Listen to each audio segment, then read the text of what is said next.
Opposition leader Sindh assembly इस वक्त गिरफ़्तार हैं और अदालतों के चक्कर काट रहे हैं पिछले कई दिन से। इनके कमरे में जिस पुलिस ने जहां रखा होता है इनको, वहां सांप निकला है। सांप किस तरह का था और सांप को इन्होंने किस तरह मारा? हलीम आदिल शेख गिरफ़्तारी के बाद क्या डटे हुए हैं जिस तरह पहले इनको मौक़िफ़ था? देखिए, इबरत का निशान ऊपर वाला ना बनाए। ये चोर, ये डाकू, ये लुटेरे क्या इबरत का निशान बनाएंगे? वो कहते हैं ना कि मुश्किलें इतनी पड़ी हम पर कि आसान हो गई। दूसरा जो आपने कहा कि कोई थक तो नहीं गए, मैं कहता हूँ तुंदिए बादे मुखालिफ से ना घबराए औकाब, ये तो चलती है तुझे ऊंचा उड़ाने के लिए। बात यह कि इनके दिन गिने जा चुके हैं पीपल्स पार्टी के। मैं तो गुज़िश्ता 2.5 साल से असम्बली में, उससे पहले ग्राउंड पे इनको बेनकाब कर रहा था अपने साथियों से, मैं 30 MPs के साथ।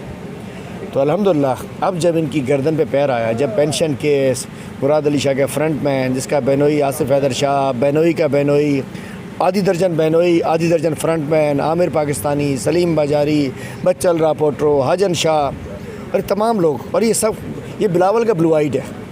बिलावल कहता है कि मुराद अली शाह खप्पे, इसका मतलब है बिलावल शेयर होल्डर है इसका। और ये वो क्रिमिनल्स हैं।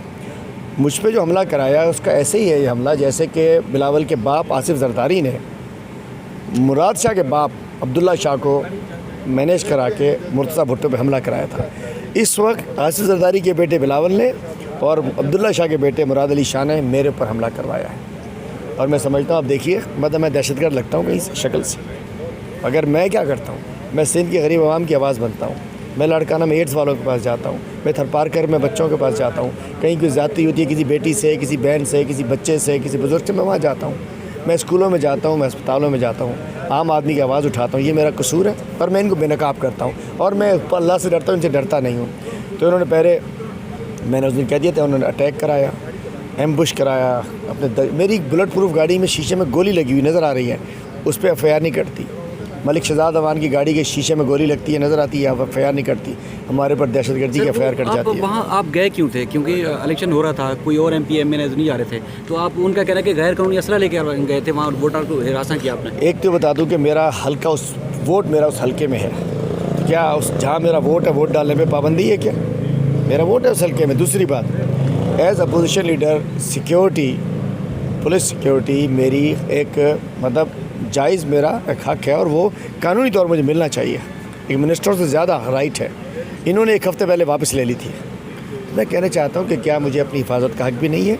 और मैं उस इलाके में, मेरा इलाका है, मेरा वहाँ वोट था, मैं वहाँ गया, उन्होंने घेरा करके वहाँ, और अब बदमाशी इन्होंने की हुई थी वहाँ। सबसे पहले हमारी ख़वातीन को उन्होंने मारा पीटा, फिर हमारी एक MPA साहबा को मारा पीटा, फिर हमारे सदर को मारा पीटा।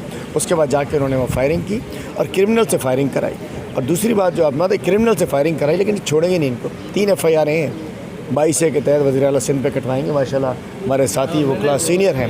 22A के तहत 3 FIRs मुराद अली शाह, बिलावल जरदारी और उसके ये डाकू पुलिस वाले, इन सब के ख़िलाफ़ कटेंगी। ये इस वक्त इशू ये है, जुल्फ़िकार अली भुट्टो की जो FSF थी ना, फेडरल सिक्योरिटी फोर्स, इस वक्त सिंध पुलिस को आफ्टर 2019 का जो वो था पुलिस ऑर्डर, उसके बाद सिंध पुलिस FSF बन चुकी है, फेडरल सिक्योरिटी फोर्स।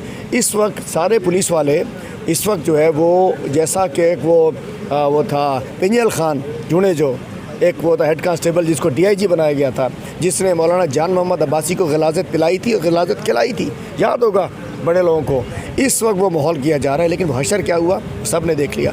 इंशाअल्लाह इनकी तबाही, इनकी सियासी तबाही, जिस तरीके से आज मैंने सांप का सल कुचला इनके हिसाब से भेजने वाले, इसी तरीके से इनकी सियासत का सर भी इंशाल्लाह हम अपने साथियों के साथ मिलकर कुचलेंगे।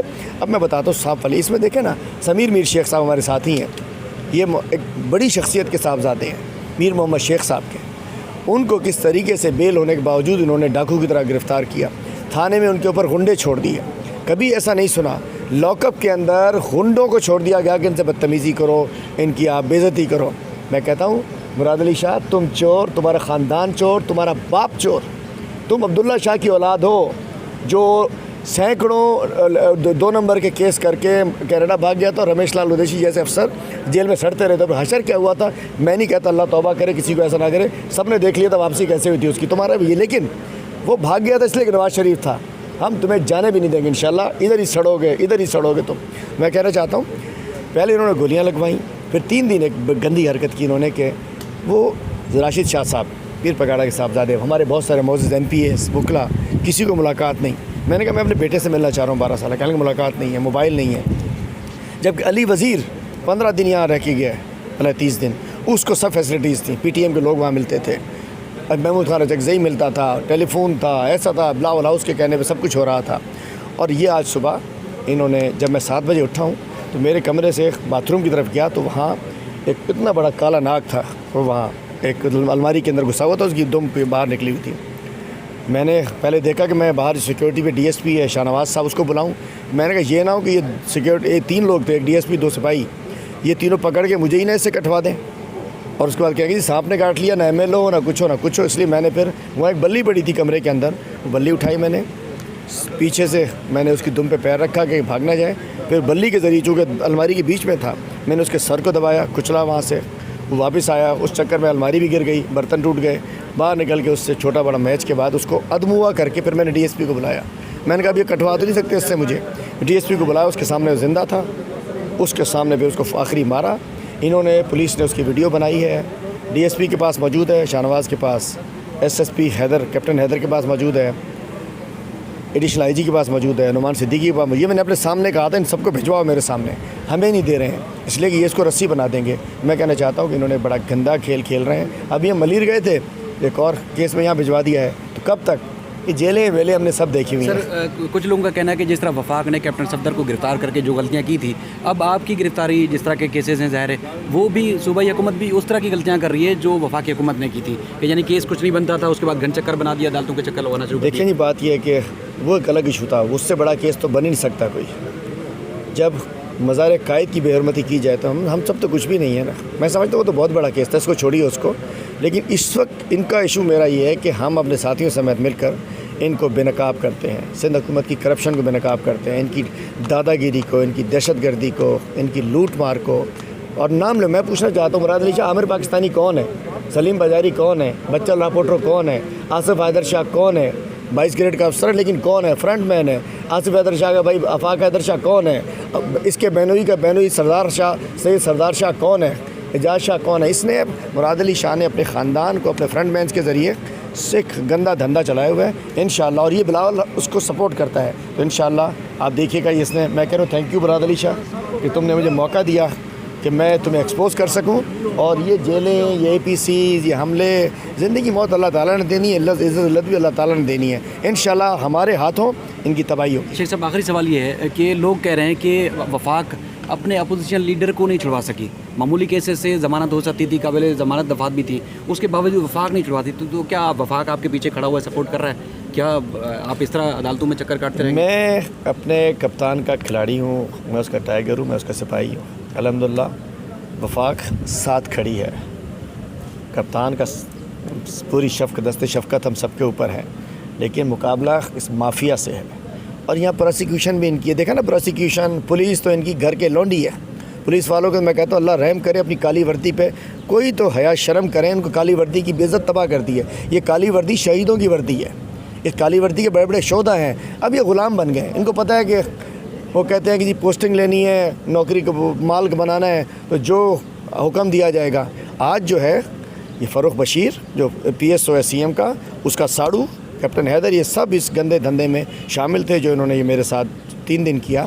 मतलब मुलाकात, मतलब MPs मिलना आना चाह रहे। मुझे बड़ा अफसोस है, पीर पगाड़ा साहब के साहबजादे MP है, तशरीफ़ लाए, वो गेट पर खड़े थे, तो इन्होंने अपने खुश करने के लिए मुराद अली शाह को, लेकिन मुराद अली शाह के दिन गिने जा चुके हैं।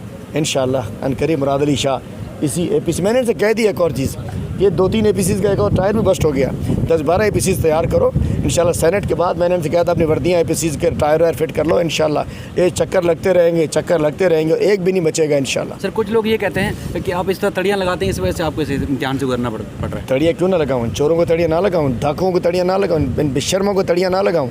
इंशाल्लाह इनको सबक सिखाएंगे। चलिए, बहुत शुक्रिया, आपने टाइम दिया। हलीम अदल शेख के खिलाफ जो मुकदमा दर्ज है उसमें 2 केसेस में अदालत ने इनको जुडिशल रिमांड पर जेल भेजा था, लेकिन पुलिस ने एक और चाल चली जिसमें इनके खिलाफ जो पहले से मेमन कोर्ट में दर्ज मुकदमा था उसमें ATA की दफ़ा शामिल करके दोबारा इनको वापस ATC मुंतकिल कर दिया गया है। अब जज साहब आने वाले हैं, कुछ ही देर में दोबारा इस केस की समाअत होगी। लेकिन ऐसा तासुर मिल रहा है जिस तरह जैसे मैं पहले भी वीडियो में बता चुका हूँ कि जैसे इबरत का निशान बनाने की कोशिश की जाती है अपने मुखालिफिन को, तो इनके साथ भी कुछ इस तरह का इम्तिहान देखने में आ रहा है। फिर इस केस से मुताल्लिक आपको अपडेट करते रहेंगे। तब तक अपना ख्याल रखिएगा। अल्लाह हाफ़िज़।